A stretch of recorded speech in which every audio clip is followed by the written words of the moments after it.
What's up guys, Parris here, bringing you a video unusually solo. It's not very often this happens, but with Benjamin being off at uni and me alone, I thought, seeing keep on producing some videos, so would I. So, you've already seen me play the demo, but here I tackle the full game. So this is DmC, the remake for Devil May Cry, and this is part 1, the very first mission. So we'll go straight off with a cutscene, the best way you can do it. Here we get to look at the abomination that is the new form Dante. I say abomination, but he grows on you a bit more, and as you'll see when I start playing, because I've played through before, he doesn't look quite the same. He looks a bit more like he does later in the game, which is closer to the original Dante, with white hair and stuff like that. As you can see, they've gone for a more gritty look, and he's a bit more, I don't know, a bit more Antichrist kind of style than he is in the actual games.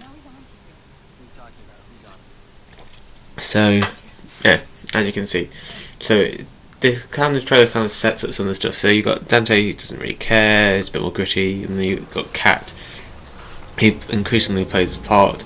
And this here kind of introduced a main feature of the game actually, which is the concept of limbo, which is kind of the demon world, which sort of lives alongside the human world. Sort of like, it's hard to explain it. They're almost like alongside each other, but not, in the sense that both these realities are sort of happening at the same time in the same space, but not quite. The soundtrack for this is actually quite good.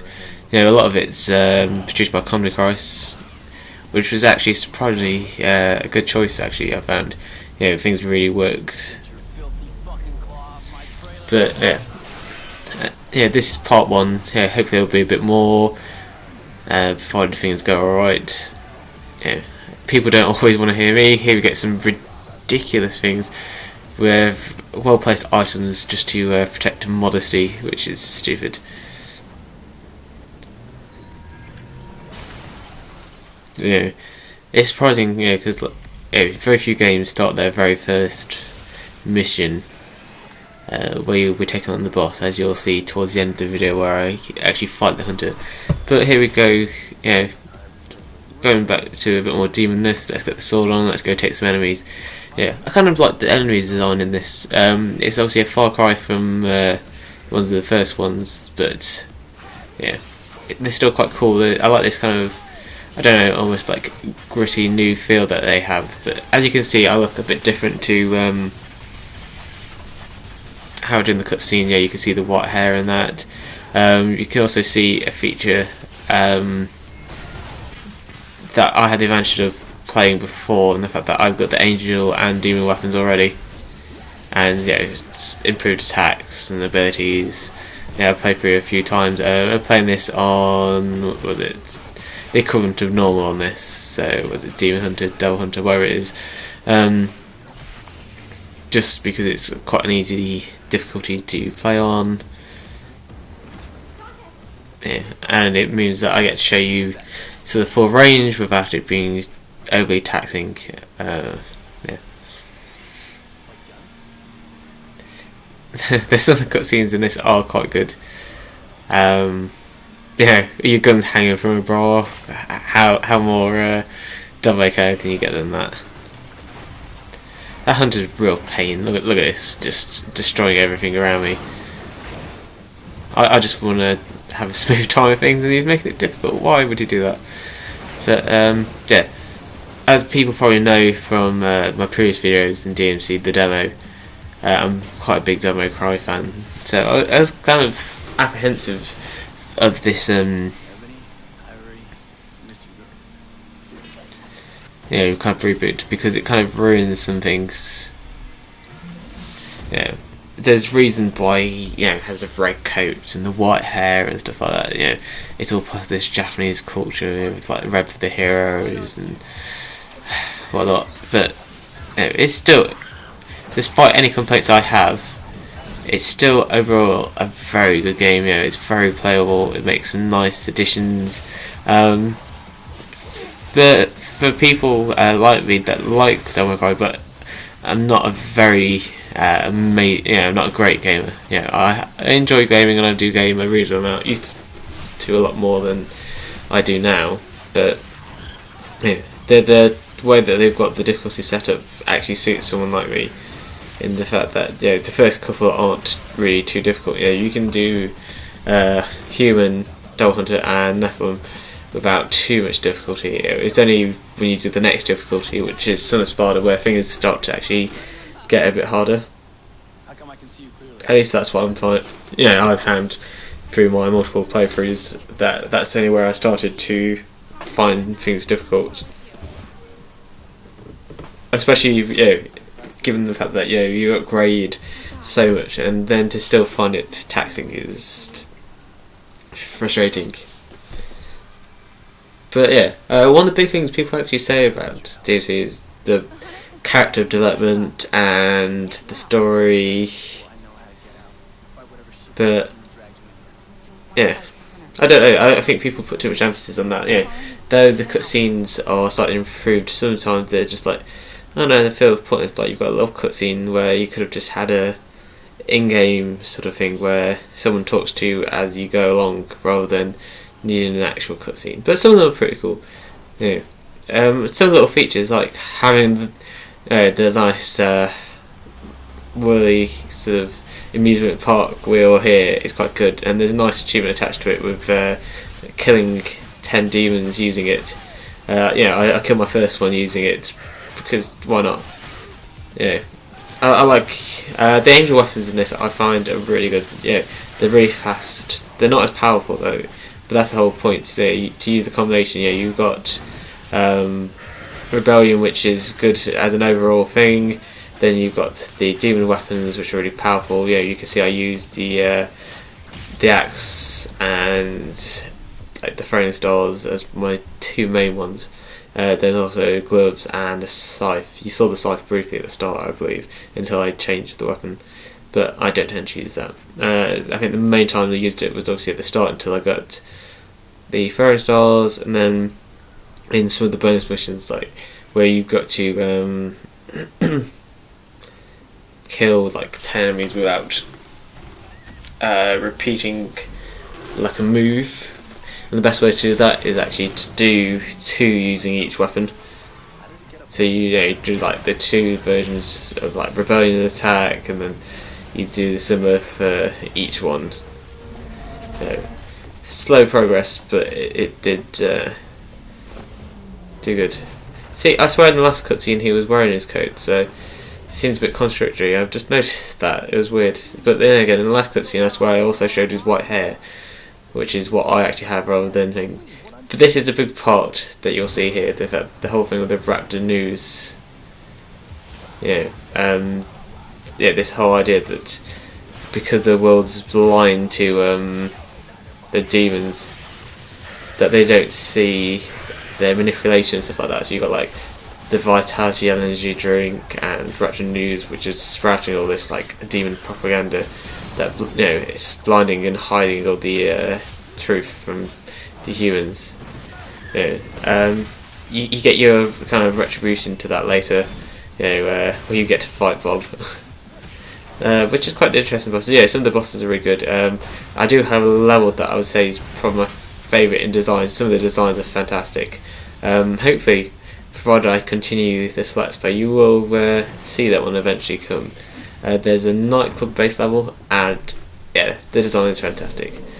The design of this isn't bad. It's kind of, I don't know how to explain it. With the whole idea of this amusement park funfair bit, it plays on some interesting bits. You'll see as I like run through this like funhouse thing, some of the little details that they have. People like jumping out of doors and the signs, and you'll see a couple of other bits later. All these weird paintings. A mirror. Why you need a mirror that big, nobody knows. I don't fancy much of his there. Just this horrible face. Yeah, despite whatever they do, he still can't help being kick-ass like that. And here I go, back again. Random electric chair. I could have explored a bit, but I played enough. Now, this is a room bit I quite like. It's the whole thing with the gears and cogs, and the play with the enemies. That's a nice feature I did like in DmC.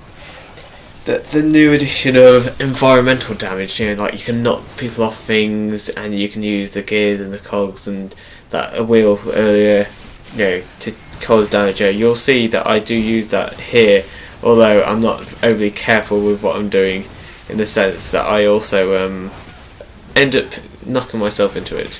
Hopefully that will be soon. You'll see me switch into my angel weapon, and yeah, I'm not careful with my timing and I'll go straight into it, which was a bit stupid. I could have scored better if I hadn't been a bit silly and got my timing a bit better, but it is a nice feature that they've added, the fact that you can now do little things like that. Well versed at doing this now. I've been through enough times I can do it without taking much damage. I don't think the cutscenes always cope very well. I hated this one. People had enough trouble with the change, and then to mock them like this, really frustrated me. To go like not in a million years. It's like, well, that's classic Dante to ruin it. I don't know. I think they took a risk and do this. I hope they do another one, because the game itself was really good, excellent fun. I've had plenty of playthrough ability with it. Because of where I pre-ordered. Well, I didn't pre-order the game. I debated about it and didn't. I bought a premium edition in the end, where you get the game, a sample soundtrack, a hoodie, and you get the Virgil's Downfall DLC for free as well. So I've actually played through the DLC as well, like the Bloody Palace and Virgil's Downfall. Once I finish the main game, I might actually go as far as to play Virgil's Downfall as well. I didn't really like Virgil's Downfall as well. I liked some of the cutscene bits and stuff like that. Some of the art style they used in that was really good, but it doesn't flow as well as Dante. It's not as fun. It's been a while since I've played DmC. As you'll see, I actually get hit and stuff like that more than I might normally expect. This is a weapon you pick up later, which is like a sticky detonator kind of thing. You can cover his face with it and do that. This is where demon weapons really come into their own. Just the massive amount of damage. You can see how much I'm doing here.